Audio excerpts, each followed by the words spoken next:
Tori, what stands out for you? Sure. What surprised me, sort of sleeper issue, was there was a big jump in consumer sentiment since last November. If you've been, reading a lot of the newspapers and media reports, the economy's doing fine, but consumers have been feeling, there was been this big consumer malaise about the direction of the economy. So I was kind of surprised to see that there's been a 29% increase in the Michigan Survey of Consumer Sentiment, their index, since November of 2023, which is the biggest jump since 1991. There was an 8-point jump in December and a 9-point jump in January. And, as an economist, you see one blip and I'm like, okay, that's interesting, but it's also a potential outlier. I'm not really going to pay much attention to it. You see two blips, and it's like, okay, now you've got my attention. So I'll be really interesting to see what happens next month, because if there's a third big blip in consumer sentiment, that's a trend. That defines a trend. So what was also interesting about the results is that the increase in consumer sentiment, according to the people who produced the survey, is that it was very broad based. So it spanned consumers of different ages, different incomes, different education, different geographies. So it wasn't just, wealthy people on the coast who were saying, yeah, I'm feeling much better about the future. It was across the board. So it really sort of takes the first shovel to the attitude that, despite, good economic numbers, consumers are just not happy about the economy.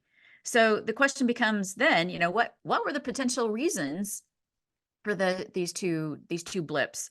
The obvious one is, okay, inflation is moderating, so maybe that's finally starting to take hold among consumer expectations and households. Particularly gas prices are much lower than they were last year.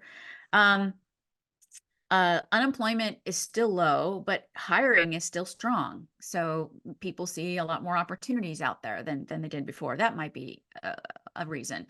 The Federal Reserve has put a big pause on interest rate increases. So that's got to be fueling some relief among households that carry mortgages and credit card debt and auto debt, or are looking to purchase new autos and things along those lines. The stock market, has been galloping along.